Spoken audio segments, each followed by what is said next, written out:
welcome to my video. Hey, today we're going to talk about color, and more specifically, we're going to talk about 5 questions that you can ask yourself the next time you're going to choose colors for your home that's going to make that process easier.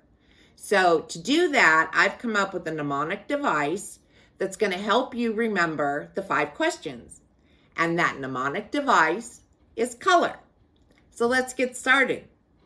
So the first letter, C, stands for change. And that is more specifically, how often do you like to change out your decor?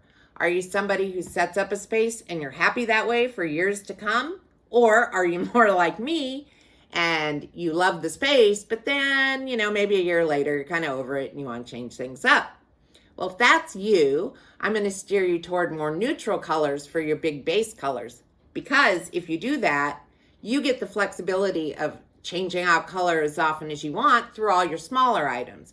Your throw pillows, your throws, your vases. You see where I'm going. So, C, change. How often? The second letter is O, which stands for occupants. And by occupants, I mean who's going to be using that space, and equally important, what are they going to be doing in the space?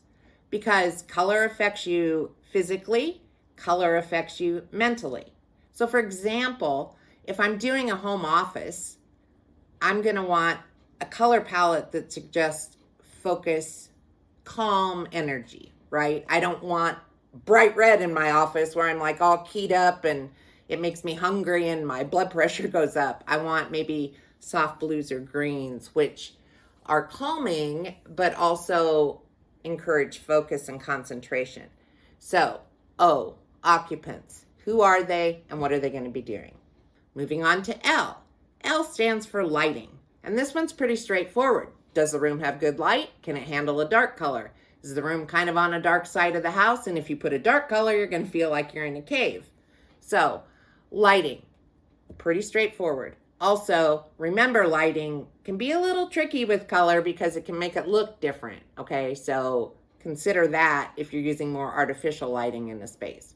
Now moving on to the second O, which stands for outside. And by outside, I mean when you're standing in that space, what do you see when you look outside of it? Are you in a closed off room like a bedroom and you're going, well, I don't see anything because if I shut the door, all I see is what I'm standing in. That's great. However, if you have an open concept home and maybe you're doing your living room, which is attached to your dining room and you can see into your kitchen, all those colors have to play nicely together. So unless if you're very lucky and you're redoing all those spaces at one time, you're going to want to make sure what you choose in the one space flows nicely into the spaces around it, okay? So O, outside. And now the final letter, R.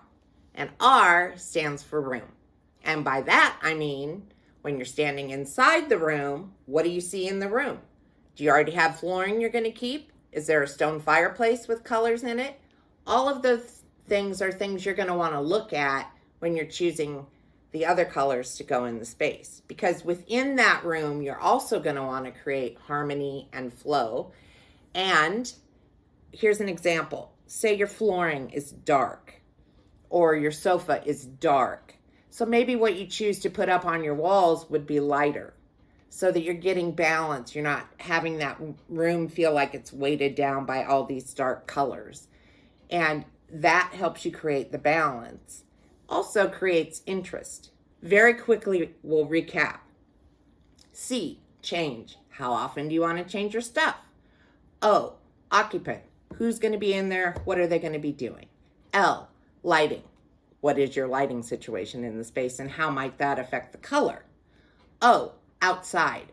So what do you see outside the space that you might have to consider matching colors with or tying them together to create that flow? And the final letter, R. What do you have existing within the room that you're going to be working with? That's it for the mnemonic device. And while it's very simple on its face, which it is, and that's good because that helps us remember it, color as a whole is a very complex thing. And I love color. That's why I got certified as a color consultant. So if you have questions about color, I'd love to help you answer them or find those answers. And you can do that several ways. You can leave a question here down below in the comments. You can go to the website and fill out a form submission, which will send an email directly to me with that question. You can also leave a question on Facebook or Instagram. Multiple ways, and it's all free to you because I just want to help people with color. I love it, and I want to see more people put it in their life and get over that fear. So ring the bell, hit subscribe, give it a thumbs up. I hope this video helps you guys out, and we'll see you in the next one.